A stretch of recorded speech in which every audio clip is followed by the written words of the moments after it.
Sejam bem-vindos ao podcast ImerSUS, uma imersão nas unidades de saúde do município de São Luís.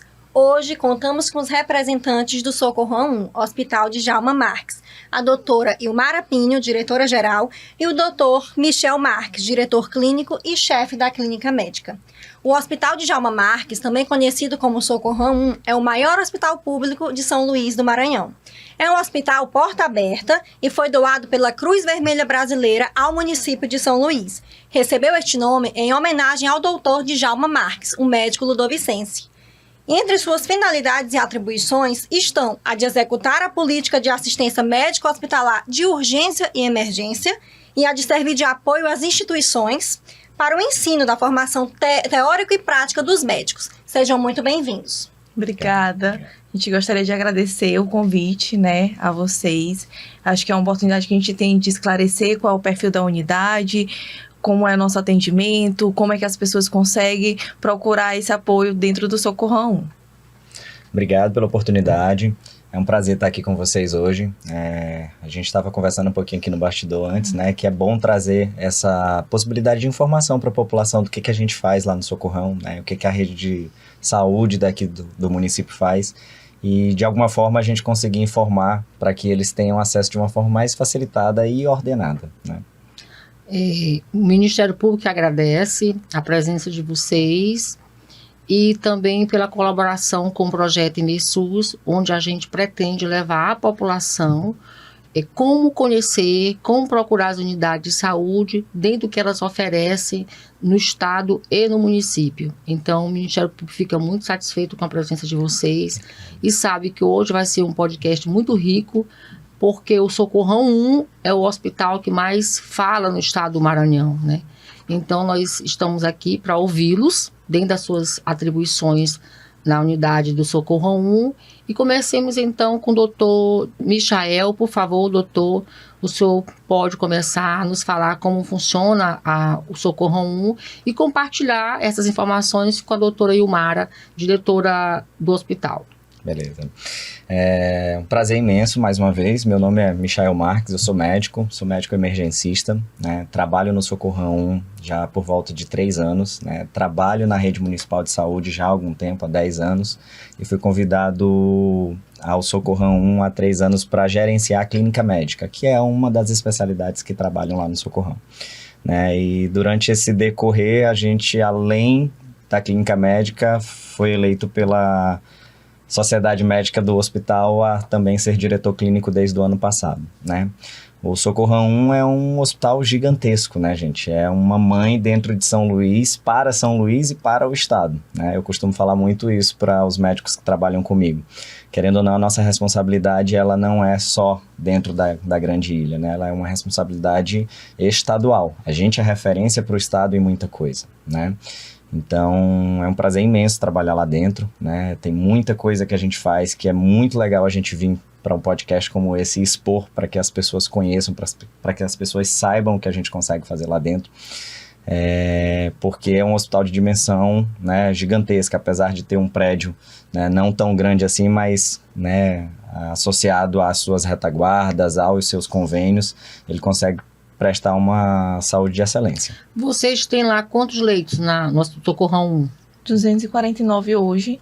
249 leitos? Isso, se a gente somar o Socorrão junto com a Santa Casa. Na Santa Casa, hoje, com a inauguração do novo setor, a gente passou a ter 133.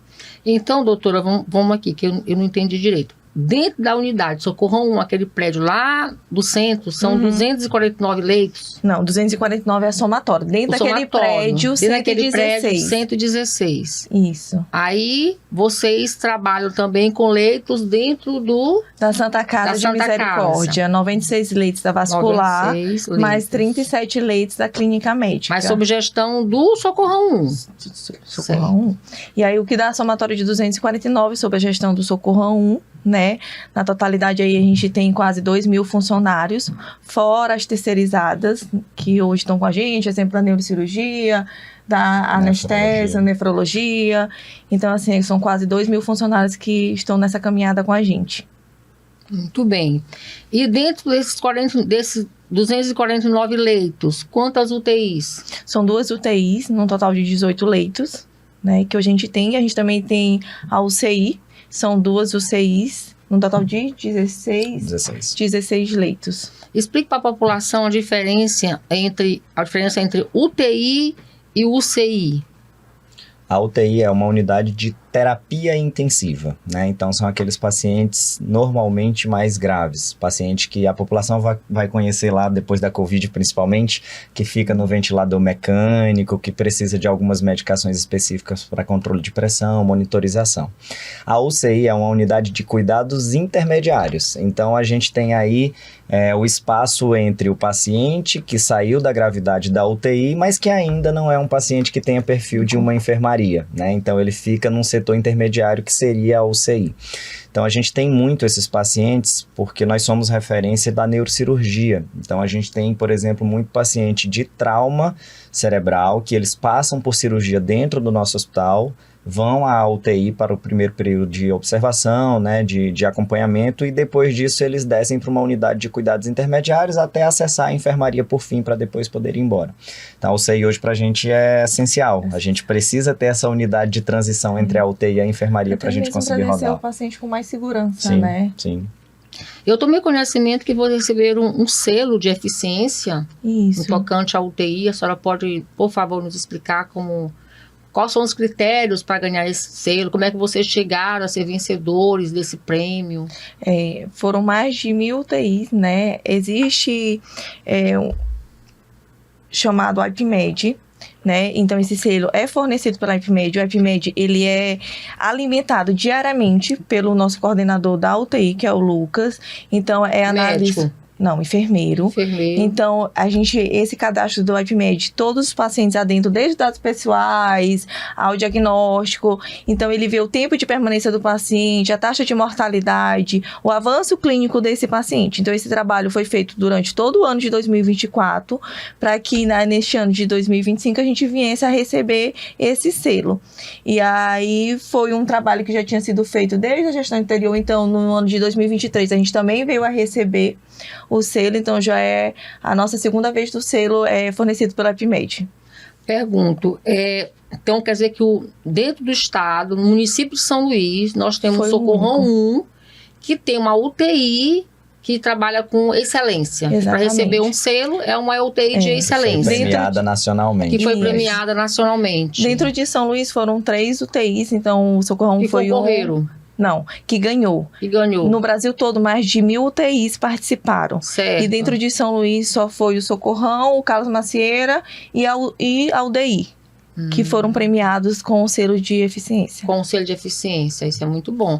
Esse selo é dado todo ano? Isso, ele tem a duração, a validade dele é de 1 ano. Então, pra gente continuar nisso, a gente vai trabalhar mais esse ano para que a gente permaneça todo ano vindo a receber e continuar com esse comprometimento com nossos pacientes. Então, é bom que a população saiba que o Socorrão 1 tem uma UTI de excelência, inclusive, premiada nacionalmente. Eu defendo essa bandeira, inclusive. Isso, né? Pois é, isso é muito importante, né? Porque às vezes a pessoa pensa, a população pensa que ali o Socorrão, pela estrutura física, porque não é aquele hospital belíssimo, porque não tem uma hotelaria de luxo, pensa que ali não funcionam as coisas a contento.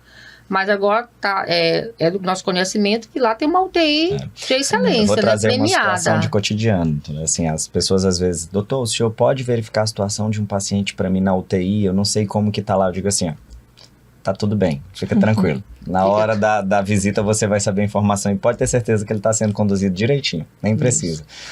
Outra pergunta que eu faço a vocês é que, no tocante às especialidades, quais são as especialidades que o Socorrão 1 tem? Hoje o Socorrão, ele possui 20 especialidades, né? A gente consegue praticamente ser autossuficiente hoje dentro da própria unidade, né? Dificilmente a gente precisa de uma avaliação externa de um especialista que a gente não tenha, né? E aí a gente tem desde a especialidade que trabalha na porta da urgência até as subespecialidades de pareceres, de avaliações, né, secundárias, vamos dizer assim. Então, na porta hoje, por exemplo, a gente tem o clínico emergencista, a gente tem o cirurgião emergencista, né? A gente tem uma ala vermelha, que é uma grande sala, que normalmente estão os médicos que trabalham com um doente grave de primeira mão, né, aquele paciente que precisa de uma avaliação e de uma terapia intensiva num primeiro momento de emergência.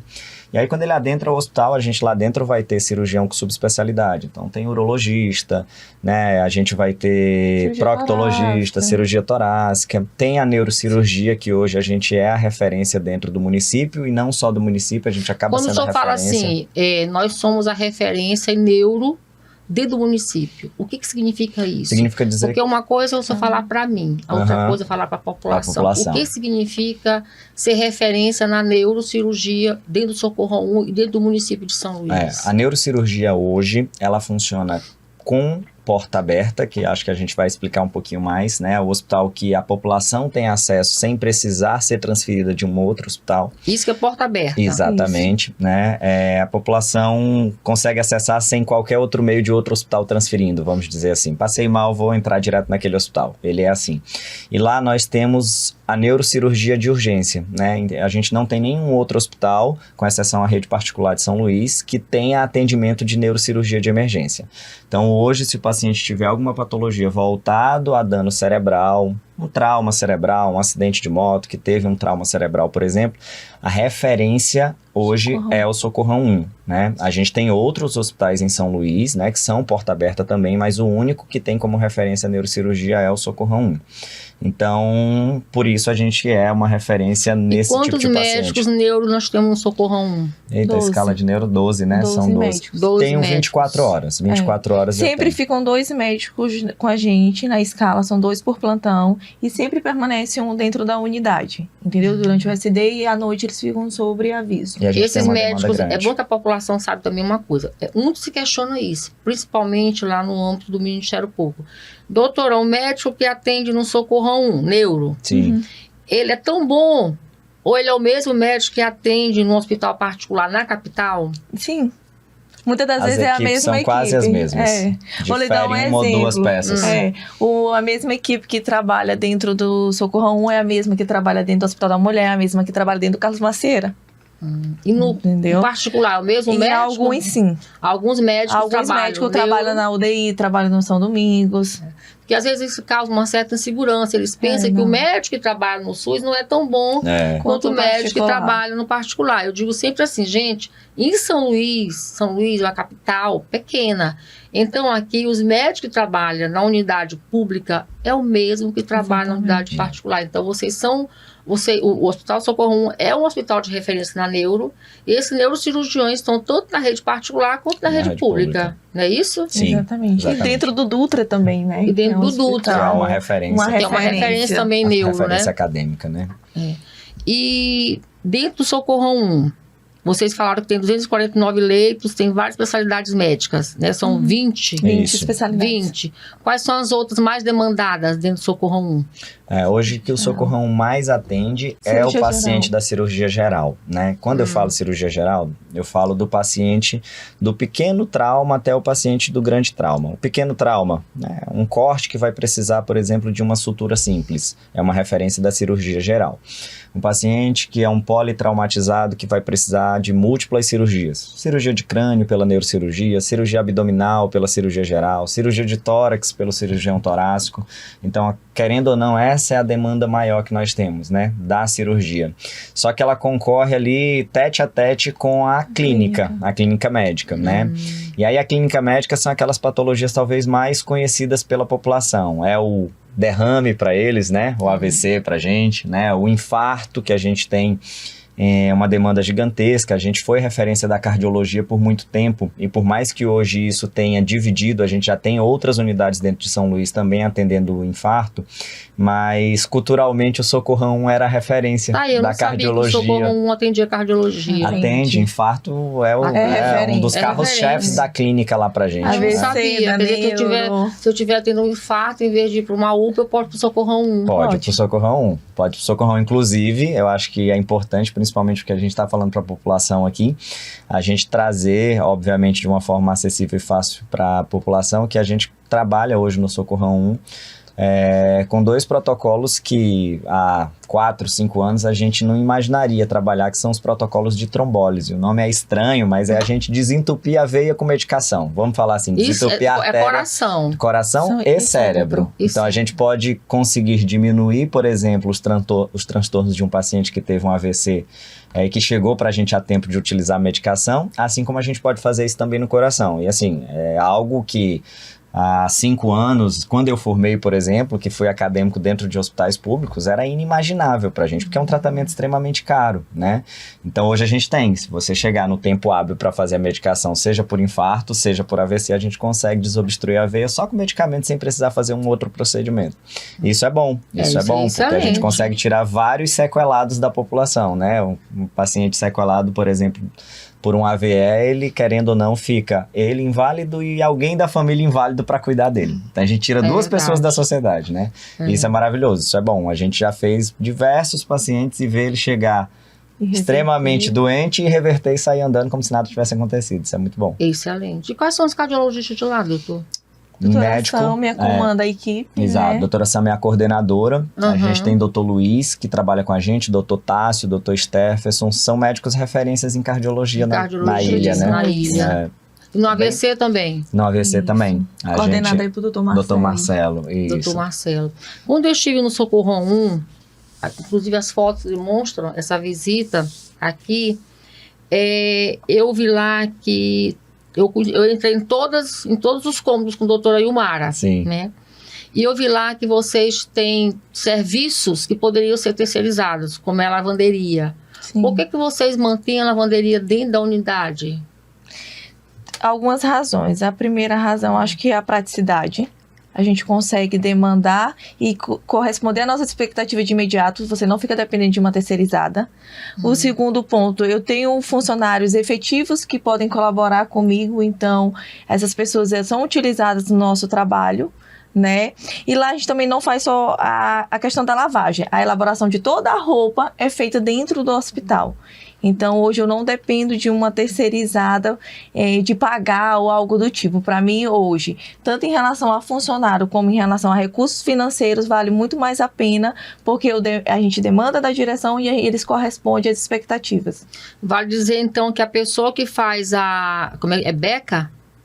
Está lá, aquele uniforme do hospital. Sim, ela faz dentro da unidade. São fabricadas Vocês lá têm dentro. costureiras dentro da unidade. Costureira. Inclusive, há menos de um mês atrás, a gente reformou toda a UPR, que a gente chama, né, que é essa parte da lavanderia, e a gente entregou com máquina nova de lavagem, mais uma secadora. Então, hoje a gente tem 2 máquinas, 3 secadores, e toda a equipe já treinada, né, para exercer esse novo papel lá dentro. Então, hoje a gente não tem problema nenhum com a questão da lavanderia.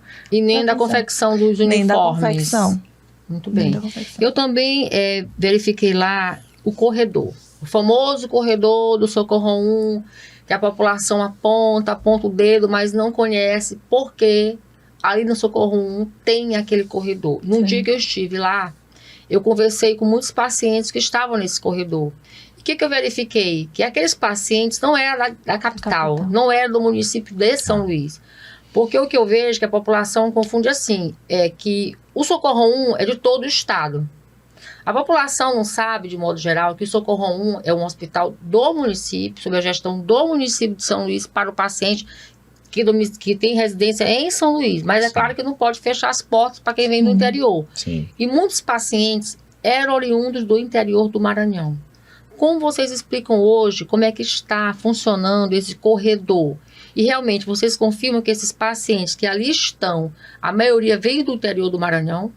Bom, vamos lá. Corredor é histórico, né? É histórico. E o Socorrão, quando se fala em Socorrão, a primeira coisa que todo mundo imagina, vou ficar internado no corredor, né?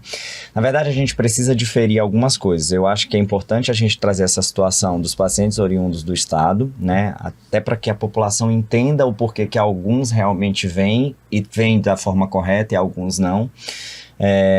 Mas é importante a gente colocar que o Socorrão, quase ninguém sabe, inclusive eu soube só depois que cheguei na unidade, aquele prédio ele é um prédio tombado, né? Então ele não pode ter grandes modificações. Então, por exemplo, hoje o modelo que a gente tem trabalhado de emergência, não aqui no Maranhão, a nível de Brasil, É um modelo do qual os pacientes que adentram a unidade para o primeiro atendimento, para serem ainda diagnosticados, eles ficam em um período ali que a gente chama de, né, um período de onboarding, que é o paciente que está em observação. Então, é um paciente que ele recebeu o primeiro atendimento, ele coletou um exame de laboratório, ele fez um exame de tomografia e está aguardando a decisão de internação.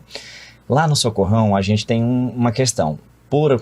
Pelo prédio ser tombado, a gente não tem como construir uma área de observação ampla. Então, os pacientes que às vezes estão no corredor, eles são confundidos com pacientes internados no corredor. Eles não estão internados, eles estão em observação. Eu verifiquei isso lá. Aguardando a decisão de internação. Uma vez internado, aí o nosso fluxo ele faz com que aquele paciente saia. Ah, doutor, então você quer dizer que ali naquele corredor são só pacientes em observação? Não, a gente tem paciente internado também. Porque chega um momento, às vezes, que a demanda está tão grande que a gente não consegue realocar todos os pacientes para dentro da enfermaria. E isso, gente, obviamente, é o pior cenário. Ninguém quer ficar internado ali, muito menos, nem o paciente, nem o acompanhante. Não é salubre, essa é a verdade. E né? nem o médico, nem o diretor, que é o paciente ali, né? Então, assim, isso é uma realidade hoje, por exemplo, muda-se a hotelaria, o espaço físico, obviamente, mas é um cenário que você enxerga também no hospital particular, né? Os pacientes estão internados ainda na emergência, esperando uma enfermaria, esperando, né, um apartamento. Só que lá no Socorrão ele espera no corredor, e que é horrível, não é para esperar lá. Então, assim, o que a gente tem feito de trabalho para isso, né? A gente entendeu, né, depois de conseguir aí ter recebido auxílio de alguns cursos do próprio PROAD SUS, que são cursos que vêm de fora. A gente participou do LIM, não sei se vocês conhecem, é um programa de hospitais particulares junto ao Ministério da Saúde, que eles vêm fazer um curso junto com a gente, um treinamento para a gente tentar fazer com que a gente gire mais leitos, que a gente rode mais o hospital. E a gente começou a entender que o segredo do paciente ficar ali, né, o segredo de tirar ele dali, não é a gente bloquear a porta, é a gente tirar os pacientes que estão internados, tentando fazer com que a vida dele seja resolvida mais rápida no hospital. Então, assim, na hora que a gente entendeu isso, que a gente começou a fazer essa pegada, as coisas começaram a mudar. Então, hoje a gente atende o mesmo número de pacientes, talvez até mais. Mas a gente consegue tirar mais. A diferença do ano passado para esse começo de ano, acho que é uns 220 aumento por mês de pacientes. De pacientes. Você for jogar no ano aí, dá, né, 2.400 pacientes a mais. Então, assim, hoje a gente consegue girar o paciente mais rápido. O que é girar? Resolver a vida dele. O paciente foi diagnosticado, tem uma pneumonia, precisa fazer antibiótico. A gente inicia o antibiótico, ele estabilizou, a gente transfere ele para uma unidade de menor complexidade para ele concluir o tratamento dele lá e depois ir para casa. Mas eu não fico com esse paciente amarrando um leito do Socorrão. Que o leito do Socorrão, ele é extremamente complexo e difícil, né? Então, a gente começou a fazer isso e isso começou a surtir efeito. A gente ainda tem paciente internado no corredor porque a nossa capacidade estrutural não foi compatível com o volume de pacientes que a gente atende. Então, hoje a gente gira demais, a cobrança é diária para os pacientes serem transferidos ou receberem altas, ou a gente resolveu uma demanda de um paciente de um exame que precisava fazer e não fez para receber alta, e essas coisas hoje elas já estão mais medulares, digamos assim. Só que a nossa estrutura não segura, né? E até mesmo a população entender, chefe, que o Socorrão é urgência e emergência. A gente estabilizou o paciente, iniciou o tratamento, não tem mais de avaliação de nenhuma especialidade, é normal ele ir para a unidade mista, que é algo que a gente ainda consegue ter algumas resistências, culturalmente, né? A gente está tendo que ensinar a população isso ainda. Olha, a gente tira você da urgência aqui no Socorrão, faz o diagnóstico, emergência, e depois você vai concluir seu tratamento numa unidade menor. E ele quer ficar lá porque ele acha que deve continuar o tratamento lá. Diariamente a gente tem essa resistência. E aí, assim, o que tem sido feito para a gente tentar minimizar esses internados no corredor? O observação, eu falo muito para a diretora, esses a gente nunca vai conseguir resolver enquanto nós não tivermos uma estrutura para receber o paciente em observação. Não tem como, ele vai ter que ficar no corredor. Pelo menos até internar e a gente depois transferir. Mas não há um plano para você sair dali, ter um prédio maior? Então, é aí aonde a gente começa... Porque uma vez que o prédio é tombado, não pode construir lá uma hotelaria maior. Sim. Não tem o gestor municipal, ele não tem trabalhado essa questão de deslocar o hospital dali. É aonde começou a se perceber que lá a gente não vai começar a mexer, então vamos ter que mexer em outro lugar. E aí a gente teve a inauguração, na semana passada, por exemplo, da UCC, Unidade de Cuidados Clínicos. O que é a UCC? É um setor que foi alugado pela prefeitura, pela rede municipal, para que a gente levasse as enfermarias clínicas do hospital para esse setor, Porque uma vez a gente levando, é como se a gente estivesse aumentando a nossa capacidade estrutural, mesmo que não seja dentro do prédio do Socorrão. Que né? funciona lá no... Na Santa Na Casa. Santa Casa, o CC. Exato. Com Então, quantos se- leitos lá? 37. 37. Né? Então, hoje, se você for ao Socorrão exatamente agora, você não tem nenhum paciente no corredor. No corredor, Doutor, né? essa vai ser a realidade? É isso que nós vamos brigar. Porque, teoricamente, a gente queria muito uma unidade que me desse mais. Eu brigava muito. Eu só preciso de 30 leitos. Me dá mais 30 leitos, que eu talvez consiga tirar esses teus pacientes do corredor. Me deram. Agora, a responsabilidade ficou em cima da gente. Né? Que é a UCC. Que é a UCC. Que funciona lá no... Na Santa Santa Casa. Na Santa ao lado. Casa, E aí, certo. assim, o bom E é é porque é do pertinho lado, ali, né? exato. É do Então, a minha lado, logística, a gente foi para Santa Casa, né? Mas a gente tem um parecer de um especialista. A gente consegue fazer essa translocação do paciente ali do ladinho do Socorrão. Quer dizer, ou o que dentro da especialista Santa vai lá. Casa, o município arrendou. Exato, um andar. Arrendou um andar inteiro. Arrendou, reformou e nos entregou agora, essa semana ótimo. passada.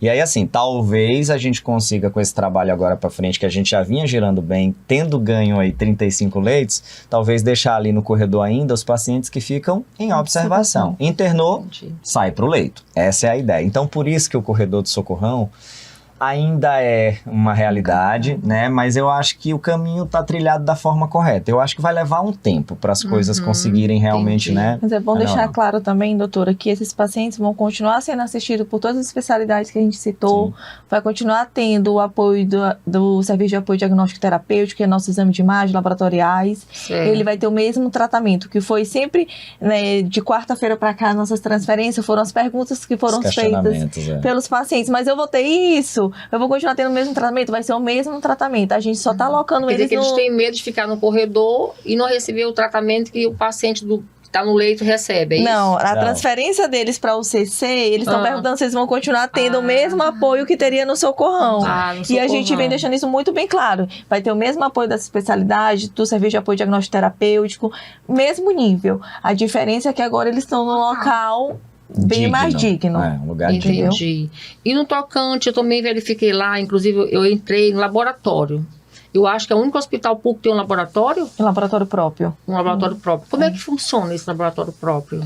Sempre é assim, o que a gente tem de suporte terceirizado para poucos exames específicos, né, doutor Michael? Mas assim, o nosso laboratório é próprio, o nosso material, por sermos autarquia, né? Então a gente tem toda aí uma autonomia financeira e administrativa dentro da unidade que a gente consegue gerir o laboratório com processos licitatórios, recebendo material, e toda a nossa demanda é feita dentro do próprio laboratório. É aquela mesma questão que a gente citou da UPR. Hoje eu tenho funcionários efetivos, eu tenho funcionários que contemplam a minha escala e que eu consigo iniciar e finalizar esse serviço dentro da própria unidade sem ter necessidade de terceirizar. E é isso também que acontece dentro do laboratório.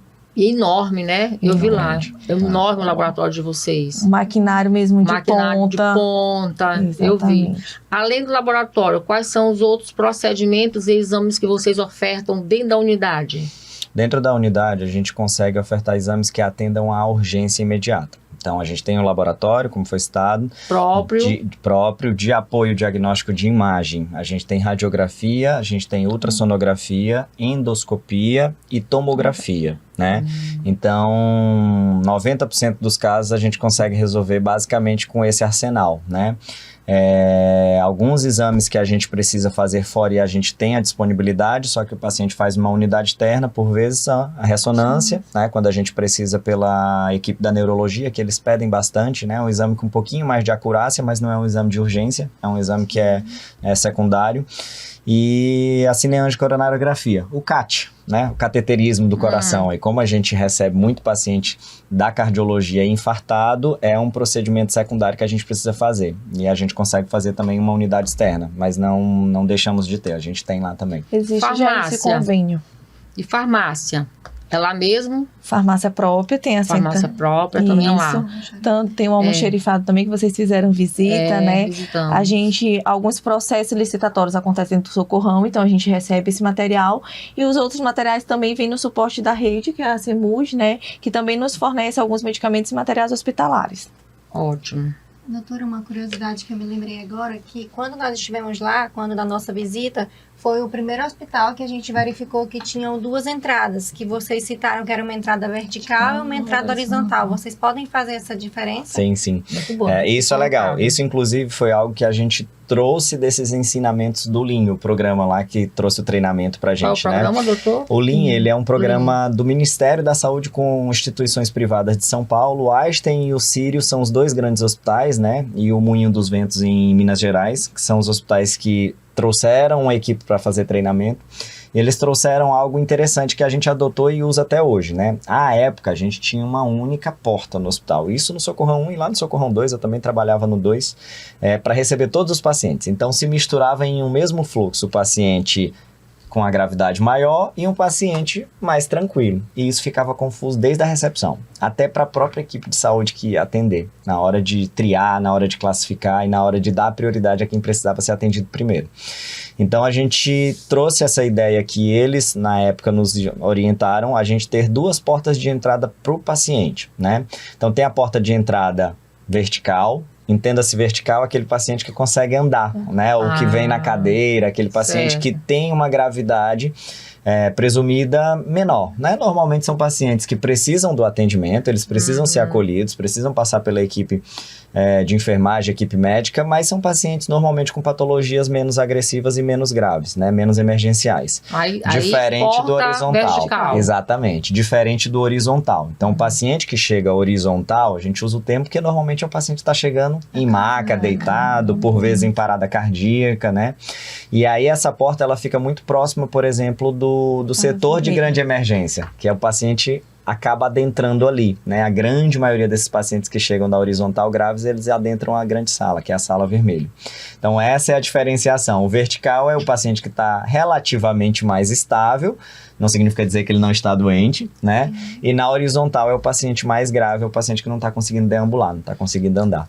E fora essa porta, a gente também tem a porta da RIV, né? Sim. Que é a nossa referência de internação vascular, que fica no prédio do Paulo Ramos, também faz parte do Socorrão, a RIV, que durante a manhã a gente tem a realização de curativos dos pés diabéticos, né? E à tarde a gente tem acompanhamento lá da vascular e dos nossos pós-operatórios da cirurgia geral. Então lá também é uma porta, é feito o agendamento do paciente da vascular, tanto de dentro da capital como do interior. Lá no Paulo Ramos. Isso, Eu estive no Paulo dentro Ramos, do prédio do Paulo Ramos, mas o Paulo Ramos não é da direção do Socorrão, é fica lateralizado, que a gente chama de RIV, que é referente de internação vascular, que é onde a gente realiza esses atendimentos. Então esse paciente é a nossa segunda porta, eles são atendidos, assim que avaliados, internados, eles são encaminhados para vascular, que são esses 96 deles que a gente licitou.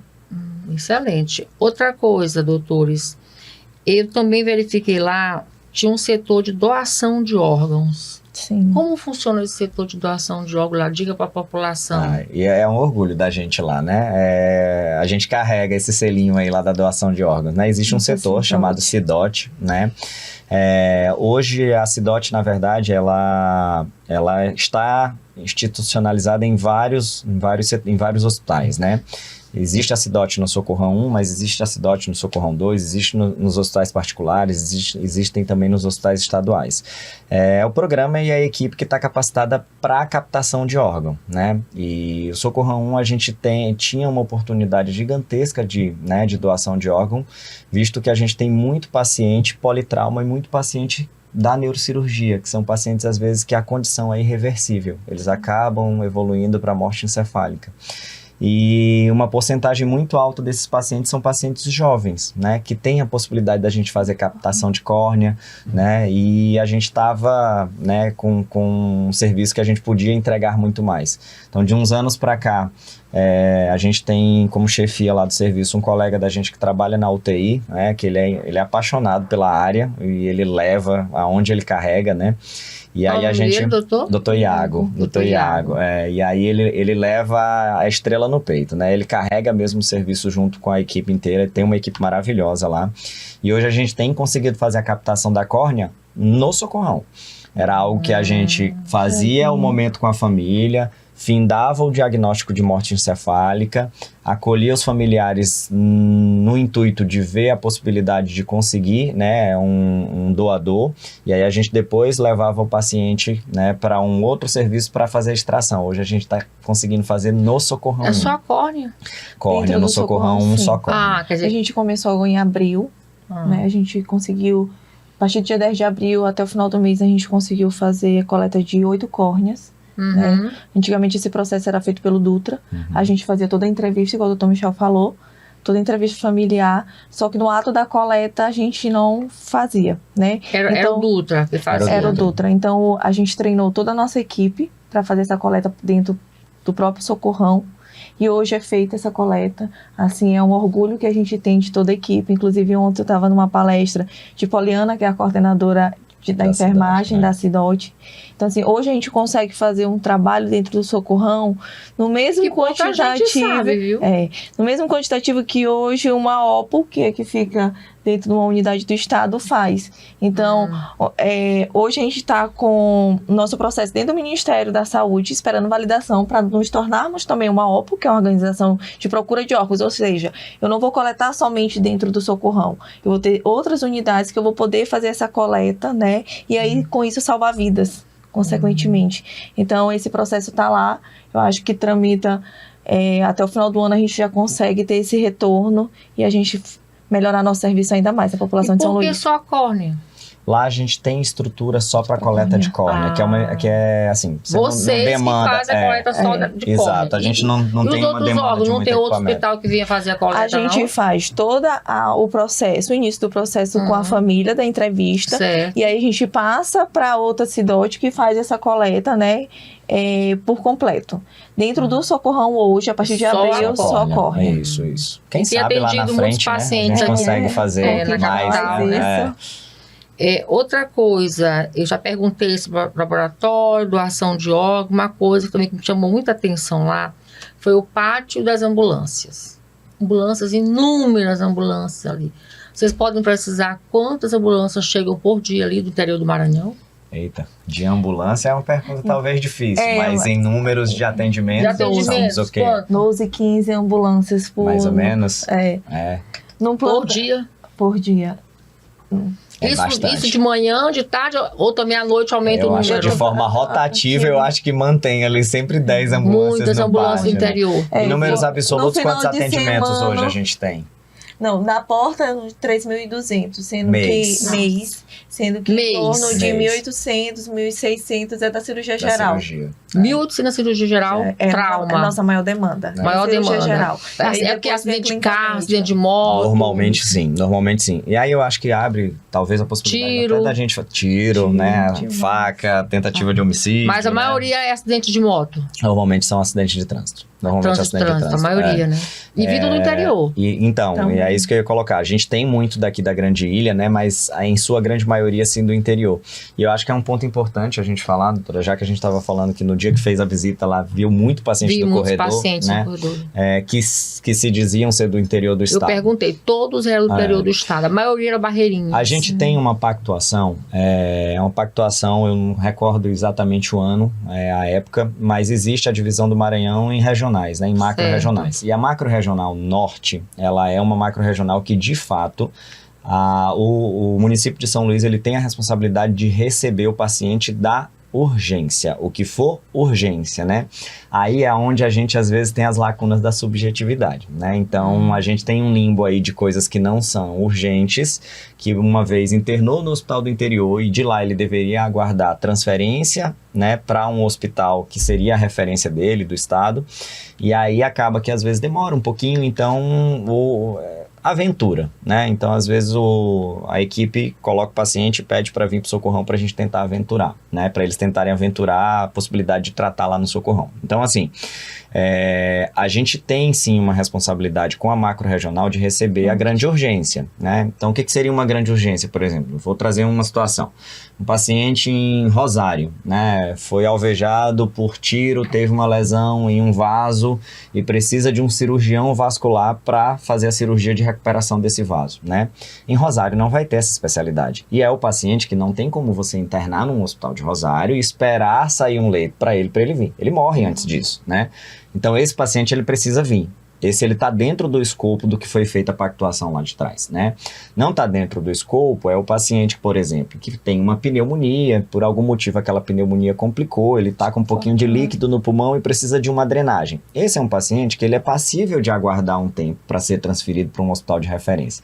E aí, esse às vezes não aguarda. Esse vem. E aí é onde ele se acumula ali, onde a doutora foi conversando. Se ele está no corredor, na grande maioria das vezes a gente vê pacientes relativamente estáveis. Então, você teve possibilidade de conversar com eles, né? Então, esses pacientes, sim, esses não deveriam. Elogiando o atendimento, inclusive. A doutora perguntava... Apesar dos pesares, né?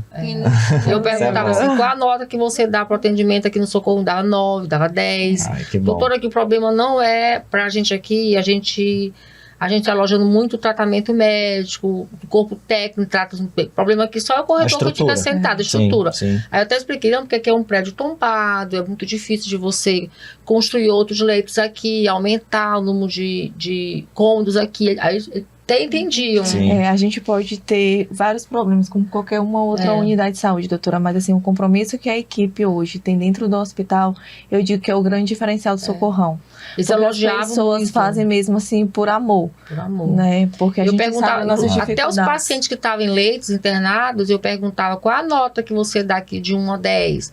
Sempre dava 8, 9, 10. Nunca baixo. Feedback bom, tá vendo? Nunca Na baixo escola eu tinha que tirar acima de 7. Então, eu acho que a gente está dentro da Já média. tá valendo. Né? Agora, também o que me chamou muita atenção é que, como o senhor disse, veio muito paciente do interior. Mas veio muitos mesmo. Isso aí são todas as unidades aqui e recebe muito. Sim. Na minha percepção, eu estive lá, não foi uma vez, foram 2, 3 vezes. Foi na alta gestão, eu também estive lá. O que me chama a atenção é o seguinte, eu pergunto, se o Socorrão 1, que é um hospital de porta aberta, de urgência e emergência, que todo mundo aqui corre para o Socorrão 1 quando tem um acidente de trânsito, um quadro de apendicite, um quadro de infarto, AVC, quer ir para o Socorrão 1. Você sabe que vai ter médico lá 24 horas. Vai ter que passar por aquele processo de plano de saúde, vai chegar e vai entrar. Sim. Muito bem. Mas eu pergunto, se esse hospital não recebesse paciente do interior na forma que recebe, a demanda é enorme, eu vi lá. Sim. Esse hospital, podia-se dizer que lá era um hospital de excelência? Estrutural, eu diria que sim. Porque eu acho que de técnico a gente é excelência. É excelência, Mas né? estrutural, eu acho que muito provavelmente a gente teria muito mais espaço e talvez muito mais dignidade para tratar aqueles pacientes, né? Muito bem. Então, o corredor é algo que todo dia nos angustia. Quer Entrar dizer e que o olhar ali é Socorrão ruim. 1 é um hospital de excelência no corpo técnico, Sim. corpo médico Sim, do hospital, é um hospital de excelência. Sim. Agora, o toda que certeza. falta ser de excelência é a estrutura física. Sim. Isso está falando. Que tem Isso melhorado devido à muito, demanda, né? devido à demanda que vem do Exato. interior. A UCC, por exemplo, me encanta, né?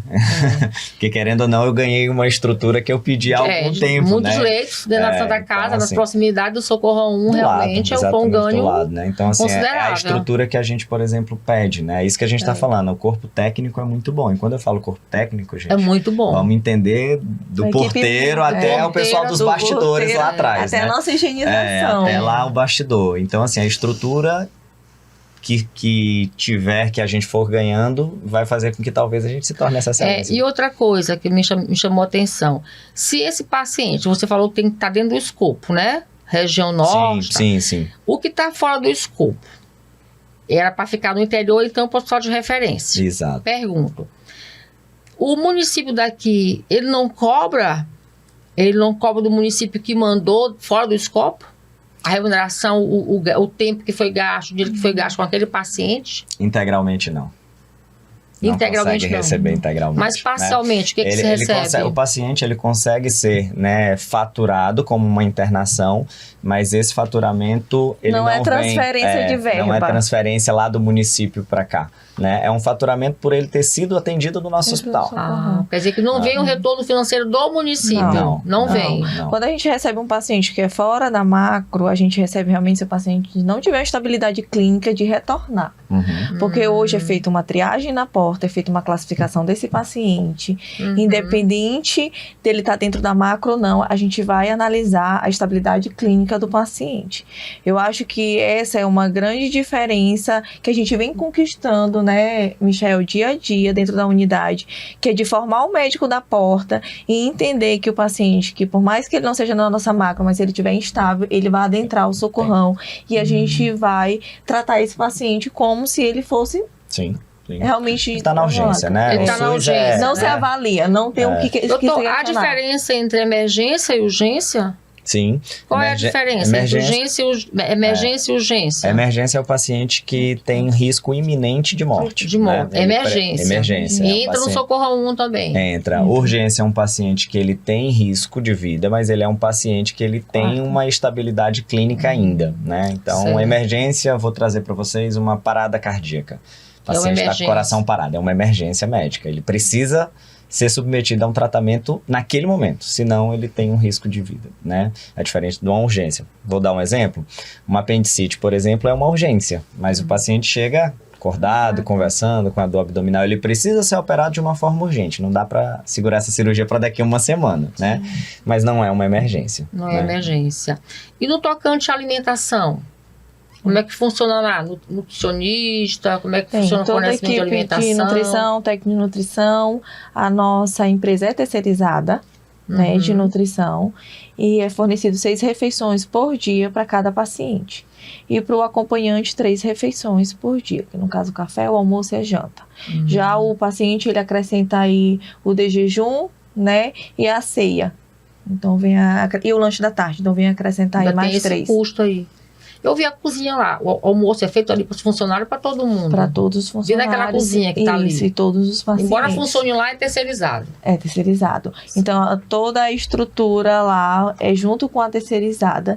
E essa terceirizada que também fornece para os pacientes que foram transferidos para a Santa Casa. Então, lá também a gente tem um refeitório e é fornecida a comida dos pacientes, dos acompanhantes. Certo. E dos funcionários. E eu também constatei lá a presença de vários residentes. Uhum. Como funciona esse trabalho dos residentes dentro do Socorrão 1? O Socorrão, ele é referência. Inclusive, meu Referência. sobrinho estava lá, Tá Lucas lá. Albuquerque, Foi. é da residência do Dutra, e estava nesse na dia que eu cirurgia. visitei, estava na cirurgia. A gente recebe hoje lá dentro do Socorrão, doutora, na verdade, não só a residência, né? Existe a residência médica, que é praticada lá dentro hoje, que é o curso de formação da especialidade médica, né? Certo.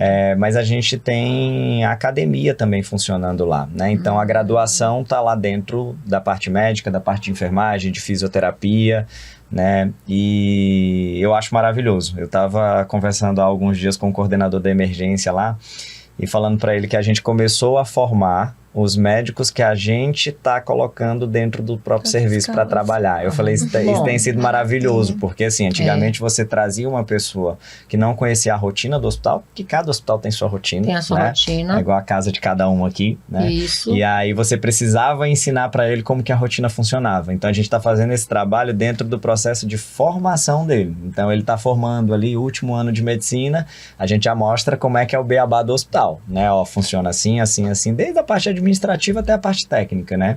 E aí a gente tem formado pessoas que estão trabalhando com a gente depois. E isso já surte uma diferença pra gente. Já começa Mas são a ter uma só os mudança. residentes ou eu sou aluno também do último ano da graduação? Do último ano da graduação também. Os alunos, os acadêmicos de medicina. Da UFMA ou outras unidades? Lá a outros- gente tem hoje outras Selma, faculdades? a UNDB, UNDB e eu acho que a UEMA também. A UFMA A não. UEMA. A UFMA ela faz estágio próprio no Dutra. Dutra. No Dutra.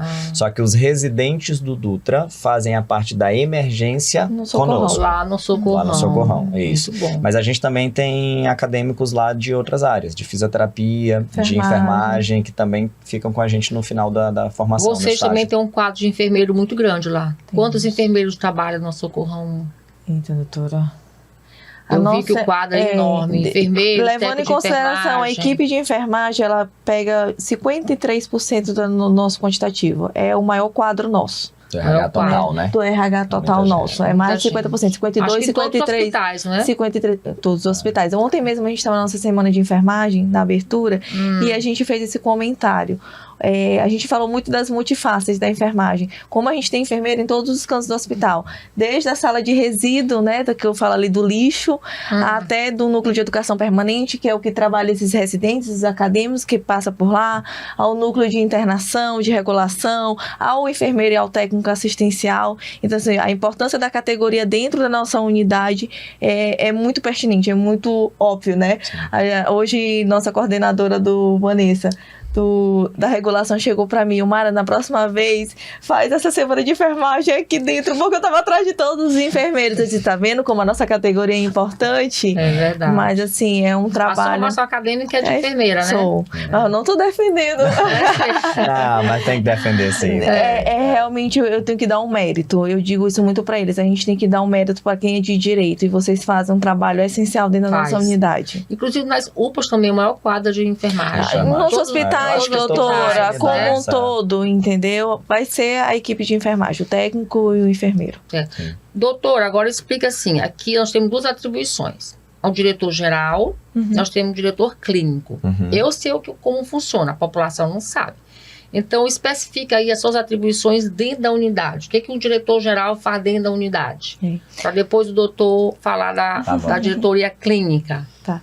Como eu disse, a nossa unidade é uma autarquia, né? Então, a gente tem essa autonomia financeira e administrativa, que é o papel da diretoria geral de fazer o acompanhamento de todos os processos, desde o processo licitatório, o início dele, até a finalização e acompanhamento disso. Então, do gestor do contrato, do fiscal do contrato, para ter certeza do que aquele processo ele está completo e que a gente realmente, no final dele, a gente está pagando o que foi de direito, o que a gente recebeu em troca.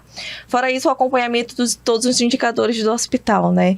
Então, assim, o nosso giro de leito, o tempo de permanência, a rotatividade, a quantidade de internações, isso é feito nosso mensalmente. Mensalmente é apresentado por todos os setores do hospital para a diretoria geral os indicadores que acontecem dentro.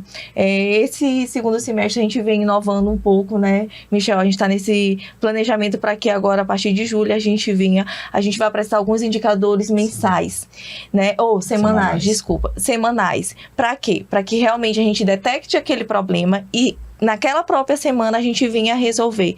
Então, isso também é uma ação da diretoria para que a gente consiga desenvolver melhor e mais rápido e ter mais eficiência nos nossos resultados, né? Ou seja, a parte administrativa da unidade. Por inteiro. Exatamente. Aí a gente faz o acompanhamento. A contratação de médico, de enfermeira pela diretoria ou pela MCE? Ou pela CEMUS? Pela CEMUS. MCE, gente, é Estado.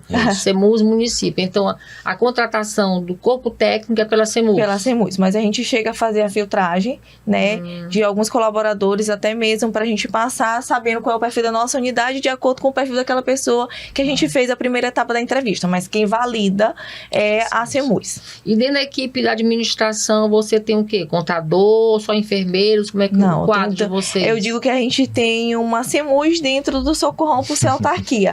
Então, eu tenho um advogado, eu tenho todo um setor jurídico. Eu tenho um setor contábil. Dentro do próprio Socorrão. Isso, eu tenho um setor contábil, que eu tenho um contador, eu tenho aquele fiscal, eu tenho um setor de licitação, que eu tenho um advogado também lá dentro, eu tenho um administrador, eu tenho uma direção administrativa, que eu tenho um hoteleiro com toda uma equipe de apoio.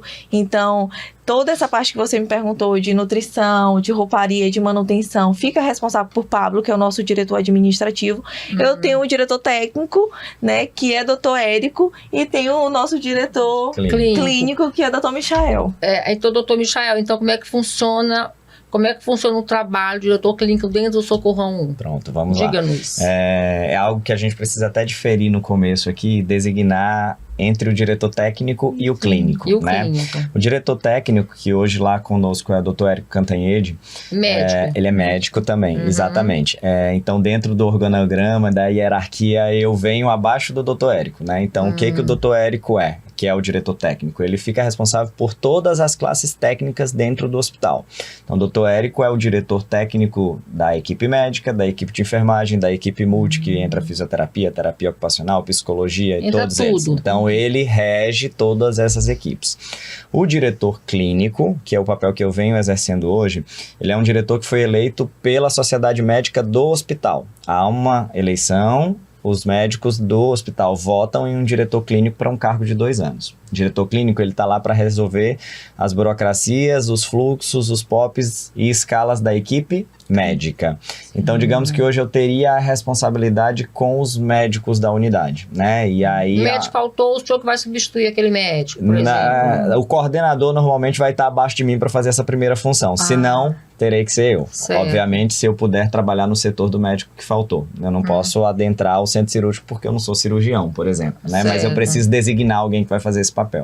Então, a parte médica, ela fica sobre a direção clínica e eu fico abaixo da direção técnica. Então, algum problema que eu não consiga resolver, eu preciso acionar o meu diretor técnico para a gente resolver em conjunto. Algum problema, por exemplo, que seja entre o nosso hospital e alguma outra unidade que a gente precise resolver, eu posso também acioná-lo para que a gente faça esse intermédio.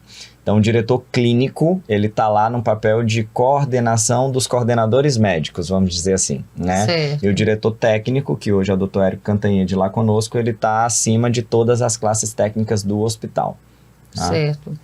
E no tocante à violência contra médicos, acontece isso dentro da unidade de Socorro 1? Acontece. Porque é muito comum, hoje a gente vê muitos vídeos, né? Vê na televisão, vê nas redes sociais que tem médicos sofrendo violência física dentro dos hospitais. Isso acontece Isso dentro do não é Socorro uma 1? realidade que está fora da gente, doutora. Ela também acontece aqui. Eu acho que a gente teve uma melhora de 1 ano, 2 anos para cá, depois da implementação da Guarda Municipal dentro do hospital, né? Então, isso coíbe, querendo ou não, né, a violência que acontecia. Mas a gente tem, sim. Normalmente no ambiente da emergência, da urgência, são famílias fragilizadas, famílias que estão angustiadas, né, com pacientes que muitas das vezes realmente não são pacientes estáveis, são pacientes graves. Então aquele momento de adrenalina, de ira ali, ela gera muito esse assédio, né? Na parte de internação, de enfermaria, isso já é um pouco mais difícil, né? Normalmente a gente tem uma relação médico-paciente, equipe-paciente, equipe-família, médico-família muito tranquila, né? Vez ou outra a gente tem algo, mas a gente tem um serviço social muito forte também que trabalha do lado da equipe. E esse conflito é dirimido lá dentro ou você chega a registrar a ocorrência, chamar a polícia? Quando acontece, a gente precisa registrar boletim. A gente tem uma delegacia do lado lá, né? Então a gente acaba registrando boletim de ocorrência, a Guarda Municipal é acionada, a gente tem um serviço de acionamento da Guarda Municipal lá que funciona super bem, né? Existe uma campainha em alguns setores estratégicos que, caso venha acontecer, o profissional aperta a campainha para a Guarda Municipal chegar. Ela já fica de prontidão. Ela fica dentro do Ela hospital. fica dentro do hospital. Tem um container deles e tem a campainha nos setores, desde a recepção aos postos estratégicos, né? No caso, a SDM, a classificação. As áreas do pronto-socorro mais sensíveis ali, Sim, né? Mais E isso ajudou muito, isso melhorou muito, coibiu bastante. A gente talvez não tenha esse indicador estratificado para dizer, olha, quanto diminuiu em porcentagem, mas, né, melhorou bastante. Observando no dia a dia, e esse assédio não é só em relação ao médico, é desde o porteiro, né? Então todo mundo do tem atendimento rápido, quer entrar, já não quer aceitar. Exato. Que tem que passar por um protocolo. E assim, o hospital, isso quer dizer, o hospital ele tem um fluxo, um protocolo, uma classificação que acontece que pra gente isso é o dia a dia, mas para o paciente que tá chegando, não é. Então, ainda mais quando ele não entende que lá não é o local dele de atendimento. Exato. Né? Porque tem o perfil da unidade, ele poderia ter sido atendido numa unidade mista, numa UPA, lá realmente a gente vai atender o paciente que é grave, né? E aí ele não entende e ele começa a se exaltar. Isso a gente tem bastante, inclusive. Sim. Olha, vou dar um exemplo. O paciente que chega para renovar a receita do antipertensivo. Não é no seu pulmão. Mas você precisa direcioná-lo, orientá-lo, acolhê-lo. Mas esse acolhimento, às vezes, ele confunde com um atendimento. E ele quer que seja resolvido logo. Não, mas então resolve logo. Mas não é aqui. É por isso que é importante esse trabalho do Ministério Público. Sim. Levar a população como realmente funciona cada unidade hospitalar dentro da capital, dentro do estado. Porque a população é por falta de informação. Sim. Sim, pessoa não conhece e vai bater na porta do hospital que está aberto. sim. Eu mesmo não conhecia como funcionava uma UPA, como funcionava um hospital Socorro 1. Foi dentro desse projeto que eu comecei a conhecer e visitar a unidade. Sim. Então, o nosso intuito aqui é justamente isso, que vocês digam para a população, olha, o Socorro 1 funciona assim, assim, assim, assim. O paciente tem que ir para lá, é o paciente sequelado, de trauma, porque a população não entende, então ela fica perdida, às vezes morre a míngua Sim, dentro da sua casa sim. por falta de conhecimento. Sim, Não é e isso? esse projeto é essencial para que a população entenda e vai facilitar a nossa E faz Nossa a vida gestão. de A vocês, gente, né? exatamente. Facilita, Melhora né? a nossa gestão se essa comunicação chega lá. Isso. Né? Chegar pra eles A falar. gente É a não nossa gasta intenção. energia em convencer um paciente que não tem que renovar a receita. E guarda essa energia para um grave que está chegando O ao grave mesmo está tempo. chegando. Agora, doutor, dentro desse paciente grave, vamos supor, chega um rapaz do interior da capital aqui, Sim, um acidente de moto. Ele está bastante sequelado. Ele não tem mais como, ficou paraplégico, vamos Uhum. supor. Aí vocês vão caminhar para onde esse paraplégico? a gente atende num primeiro momento lá, né? O atendimento de urgência é lá. Eu vou colocar essa condição como um exemplo da paraplegia. Então, o paciente que teve um trauma na medula, né? Isso. Só que ele precisa que a gente faça uma cirurgia que a gente chama de artrodese para a gente ancorar aquela coluna para que ele não tenha problemas futuros piores, né? Então, assim, ele entra como uma urgência. A gente resolve essa urgência. Ele é um paciente agora paraplégico, tetraplégico, a depender do nível da lesão. O primeiro momento de reabilitação, de cuidados, de ensinar a família como é que as coisas vão ser daqui para frente, acontece conosco lá, na enfermaria. Vou voltar lá no início do nosso podcast. É É o cara que muito saiu da importante que se diga UTI, pra população. né? É o cara que saiu da UTI, que a gente fez um primeiro processo cirúrgico, tirou ele da urgência, essa coluna não vai mais sair do lugar, ela tá seccionada, mas ela não vai mais, né, deslocar. Ele desce para UTI, depois da UTI ele desce para UCI e da UCI ele desce para enfermaria. Na enfermaria é onde a família acompanha, porque os outros dois setores são setores de terapia intensiva e de cuidados intensivos, a família não fica junto. Mas quando ele desce para a enfermaria é para a gente ensinar a família como é que as coisas vão acontecer daqui para frente.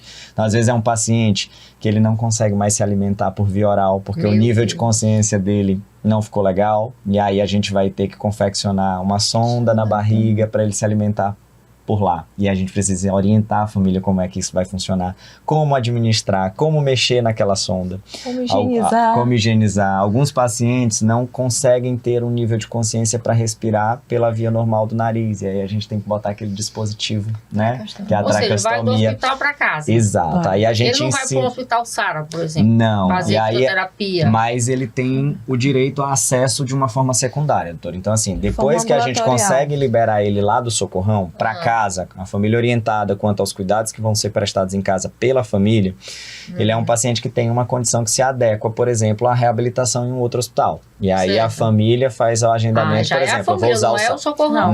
Não é o A família socorrão. integra o Serviço paciente social- na enfermaria. O serviço Exato. social vai orientar Certo. aonde a família vai procurar esse atendimento e o médico que está dando a alta vai fazer o relatório médico dizendo Isso. como foi a história do paciente dentro para saber onde ele vai procurar. A gente consegue entregar, devolver ele para a família, né? Devolve pra família. De uma forma que ele vá para casa e a família consiga cuidar. Mas o processo de reabilitação a longo prazo, quem sabe um dia a gente tem um ambulatório de reabilitação, da né? família. Mas é por conta da família. feito de forma Encerra ali o trabalho de ambulatorial. O vocês. nosso encerra ali, né? A gente salvou a vida, reabilitou um primeiro momento, ensinou a família e daí para frente com a família. A Nesse- gente tem casos muito bonitos, doutoras, que saem de lá, pacientes que a gente fez o princípio, o começo do processo de reabilitação e ele foi para casa com a família e a gente recebe vídeos depois de uns 6 meses, um ano, o Que cara lindo. bem, o cara, bom. né, legal. A gente tem um caso, para mim ele é icônico, né? Eu vou falar dele muito rápido aqui, de um Não, jovem fica à aqui em São vontade, Luís, doutor. que se acidentou ali na Lagoa da Jance, né, e ele é chefe de cozinha,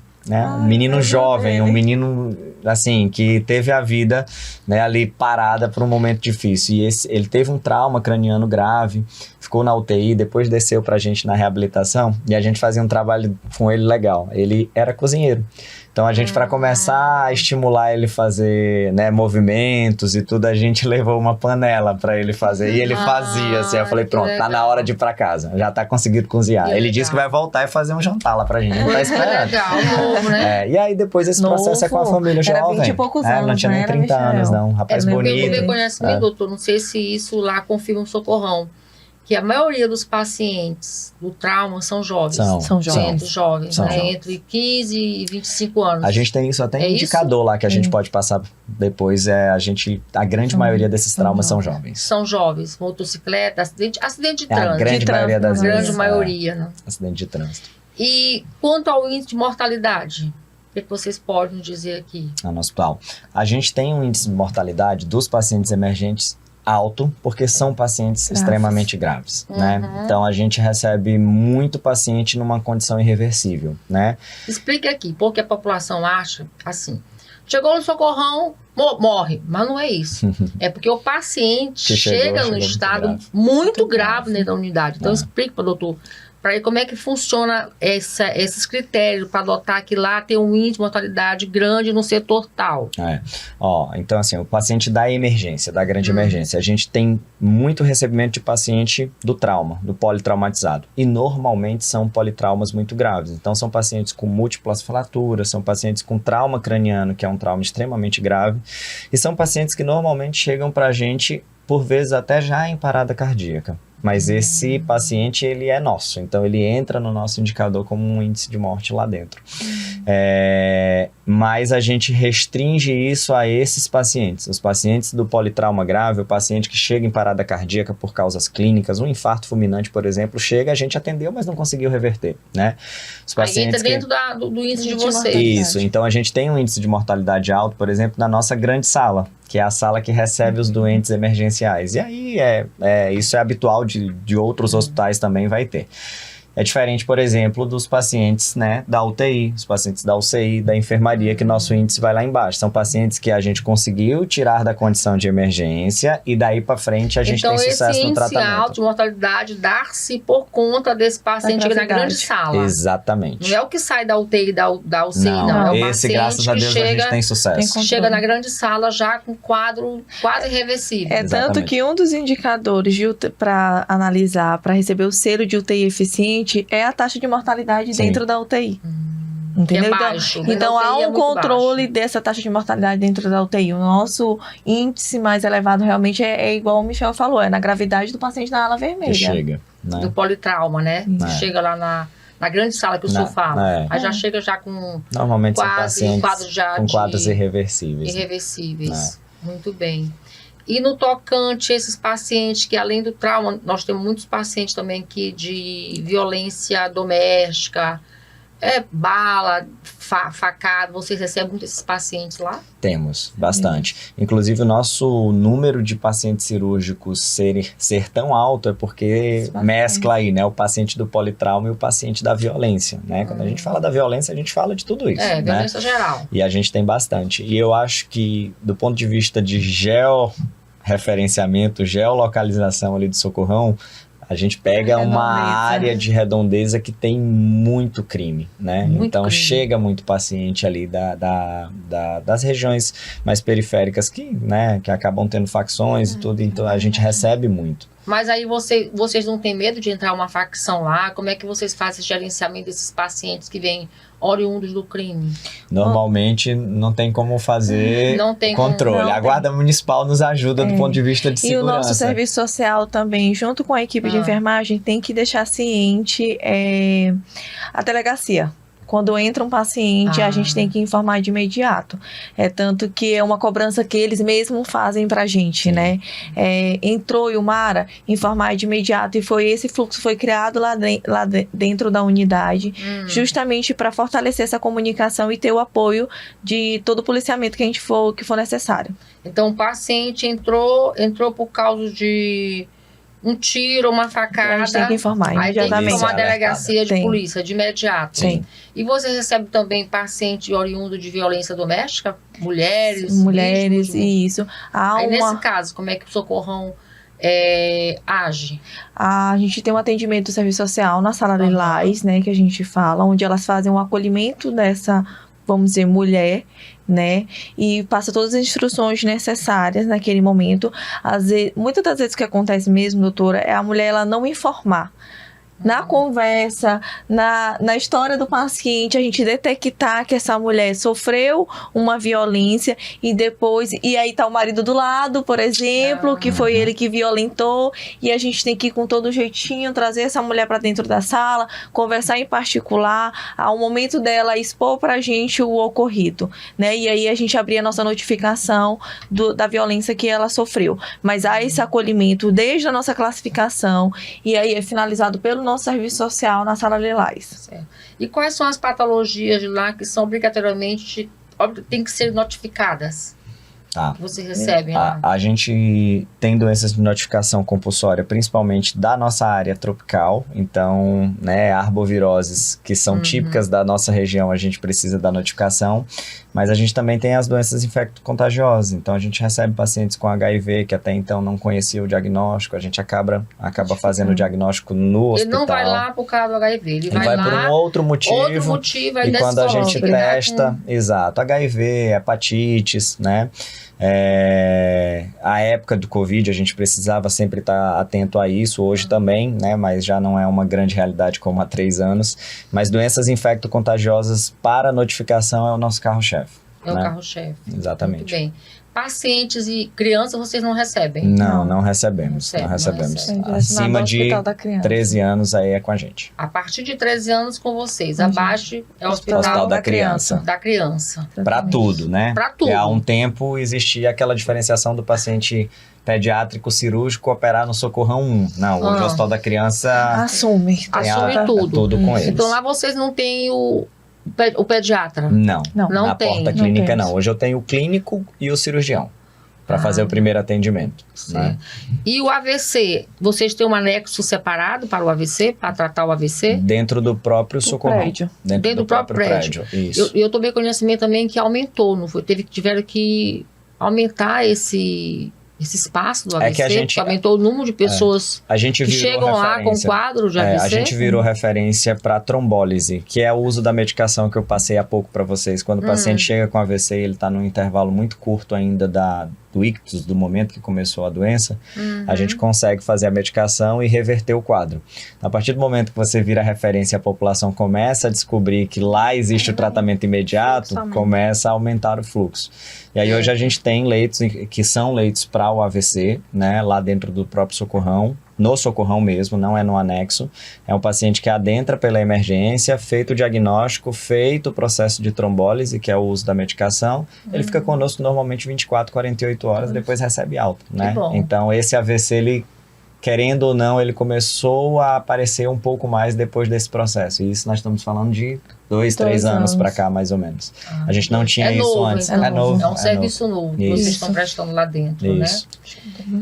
E doutor, considerando que vocês atendem, segundo a doutora Ilmara falou, 1.800 pacientes mês, doutora? Não, mês 3.000, 3.200, 3.600. Isso. E 1.800 é da cirurgia geral por mês. Dia eu recebo... Por dia? Não tem, por dia, 156, 200, vai dependendo de cada semana. Né? Então, considera-se que aí presume-se que tem um orçamento muito grande. Qual é o orçamento do hospital? Quanto ele gasta por mês? O nosso gasto, ele vai bem acima do que hoje a gente acaba recebendo, doutora. Tanto que a gente faz um processo muito grande com o nosso faturamento, né? Reuniões semanais para a gente ver o que a gente consegue ainda, vamos dizer assim, adquirir do que a gente gasta. A gente sabe que hoje o valor que se compra não é o valor que se recebe. Certo. Né? Quando a gente fala de SUS, então uma consulta que eu recebo de enfermagem no SUS, R$10. Uma consulta, um curativo que eu gasto numa placa que custa 53, eu recebo para aquele curativo R$25.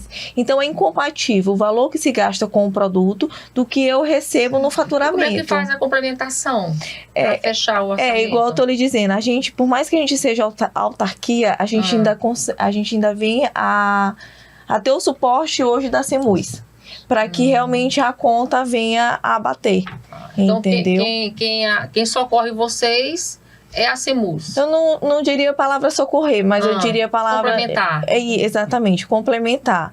Hoje a gente consegue É um fazer... repasse de mais ou menos quanto mês? Da Não é prefeitura? repasse, é repasse em relação a materiais hospitalares. Eu não falo em financeiros, tá? Certo. Eu falo em material hospitalar, produtos hospitalares, O materiais município não repassa em fixos. dinheiro, repassa em produtos, A CEMUS insumos. que eu estou falando, não. É em relação a material. É insumos. Isso.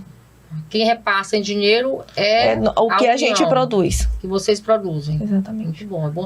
É bom que a população saiba também disso, né? Porque Sim. a população pensa assim, o socorrão não funciona porque não há repasse, né? Não há repasse suficiente, ou então há suficiente e há desvio. Não é assim. É como você está dizendo. Você compra um material X por R$50 e o repasse para compra de R$25. Não vai bater a Conta conta. não fecha. E aí o que a gente vem fazendo com a gestão é realmente, eu digo assim, eu tenho muito orgulho em dizer que hoje a gente tem nossas contas controladas dentro do Socorrão. A gente finalizamos 2024 com as contas realmente no verde, tanto que a gente conseguiu fazer compras no final do ano, com processo licitatório, entendeu? Então, assim, isso me dá muito orgulho em dizer. A questão do suporte que hoje a rede nos dá, independe de hoje eu dizer, Mara, quer dizer que a rede te dá porque tu estás devendo? Não. A rede me dá um suporte pela incompatibilidade do valor que é o produto e do valor que eu recebo, Sim. entendeu? Do meu processo de faturamento, não por falta de administração financeira dentro da unidade. Sim. Entendeu? E quais são os programas que vocês têm para o futuro, para a unidade? Tem alguma perspectiva de aumentar, de crescer mais? O que vocês estão preparando para o Hospital Socorro 1 melhorar mais ainda? Eu acho que a gente vem nesse momento a trabalhar, que é o que a gente está fazendo muito com processos. Sim. Sabe, doutora? Assim, às vezes a gente se apega muito à estrutura física, né? E esquece um pouco que para eu conseguir rodar, eu preciso de processos muito definidos, né? De protocolos definidos, de POPs, de normas, de rotina. Então, eu vou lhe dar um exemplo. Desde o meio do ano passado, de 2024, a gente não tem mais maca no corredor do centro cirúrgico. Ótimo. Que era uma realidade que existia e que a gente retirou fazendo o quê? Processos. Eu não tive que aumentar nada dentro do centro cirúrgico. Então, hoje, a gente também tem um protocolo dentro do centro cirúrgico para que a sala de recuperação anestésica não seja um setor de internação. Então, que eu consiga tirar esse meu paciente da sala de recuperação realmente no tempo que preconiza a literatura. Através de quê? Protocolo. Processos. Otimiza o trabalho de vocês, Exatamente. Né? Então, hoje, se a gente consegue rodar dentro da emergência, se a gente consegue rodar dentro da clínica médica, não foi porque a gente acrescentou algo, foi por causa de processos definidos, revisados. Otimizou. Exatamente, que otimizaram a gente ter esse giro de leito e a gente conseguir atender realmente quem chega na nossa porta. Então, a nossa perspectiva aí e o nosso planejamento é trabalhar esses processos diante da estrutura que a gente tem hoje. E não simplesmente estagnar porque eu tenho isso e daqui eu não vou sair. Jamais. Jamais. É tanto que eu disse para doutor Iago, olha, a gente recebeu o selo de UTI eficiente, só dura um ano, tá? Mais difícil que conquistar é manter, chefe. Aí a gente fala assim meio que sorrindo na brincadeira, mas a gente sabe o trabalho árduo que se tem dentro da unidade para se conquistar cada degrau, né? E isso é muito mérito de uma equipe por inteiro. Não é da direção, jamais vai ser da direção. É de uma equipe por inteiro, igual o Michel falou, é do porteiro, ao médico, a fisioterapia, a terapia ocupacional, que faz um trabalho em conjunto para que a gente tenha o resultado que hoje a gente tem. Então, eu até parabenizo a unidade por receber esse selo. É bom que a população saiba que no Socorro 1 tem uma UTI de excelência. Eu digo sempre, quando um usuário do SUS procura meu gabinete, ele diz assim, eu digo assim, olha, você tem que procurar, nesse caso, a emergência, vá ao Socorro 1. Aí eles voltam a pergunta para mim assim, doutora, se fosse um filho seu ou uma filha sua, a senhora encaminharia para o Socorro 1? Eu disse, sim, eu tenho plena convicção de que lá vão atender de emergência, um quadro de apendicite. Eu tenho uma irmã que é médica e uns 20 anos atrás, ela apresentou um quadro de apendicite. Ela disse, não me leve para o hospital particular, me leve para o Socorro 1. Porque ela, como médica, ela sabia. Sim. Eu vou chegar lá e vou ser atendida de imediato. Eu não vou ficar sentada, aguardando vocês no balcão. vindo apresentar plano de saúde, me leve para o Socorro 1. Então, eu sempre dou esse exemplo para eles. Eu digo sempre para eles, no meu caso particular, em caso de uma emergência, um acidente, quando eu pegava estrada, meu carro tinha lá um papelzinho que dizia assim: em caso de acidente de trânsito, me leve para o Socorro 1. Porque eu confio no serviço de Socorro 1. Porque as pessoas elas confundem a hotelaria luxuosa com o tratamento que recebem. É tanto que quando eu estava lá visitando e eu perguntava para o usuário, o paciente que estava ali no corredor, doutora, o que pouco me importa é a hotelaria, é o conforto. O que me traz aqui é que eu confio no médico e eu sou bem atendido por toda a equipe. Então, se eu perguntava nota de 0 a 10, sempre dava 9 e 10. Então, a população não pode confundir a hotelaria que se apresenta, porque são muitas unidades públicas, Sim. que o município tem que dar conta, o estado tem que dar conta, né? Com o tratamento que recebe. Eu sempre digo, olha, doutor, olha, paciente, o médico que vai atender o senhor numa particular, ele também está lá dentro do Socorro 1. Então, eu confio. Sim. Aí eu pergunto a vocês aqui, diretor técnico, Geral. diretor clínico. Clínico. O paciente, num quadro de AVC, num quadro de politraumatismo e no quadro de infarto, ele pode bater as portas do Socorro 1 e vai ser lá bem atendido, vai sair daquele quadro? Com certeza. Diga à certeza. população, eles podem confiar? Podem Podem. confiar. É o lugar para ir. É isso E que o eles nosso querem propósito é esse, é salvar vidas. Pode não somente bater, mas abrir. A porta vai estar aberta para esses casos de urgência e emergência. Esse é o nosso propósito do Socorro 1. Pronto, é isso que eles querem ouvir. Por isso a importância desse podcast. Quando eu convido vocês para vir aqui, é que vocês expliquem isso à população. Leve a ele total confiança no serviço que está sendo prestado dentro do hospital. Porque a população fica perdida, são tantas tarefas, Sim. o usuário está ali porque realmente precisa. Então ele tem que ouvir do gestor municipal, do profissional que está gerenciando a unidade, que aquela unidade é uma unidade que eles podem procurar e ter total confiança no atendimento que ali vão receber. É isso? E é exatamente isso. Eu agradeço imensamente a participação de vocês. Foi de uma imensa colaboração para o nosso trabalho e para a população.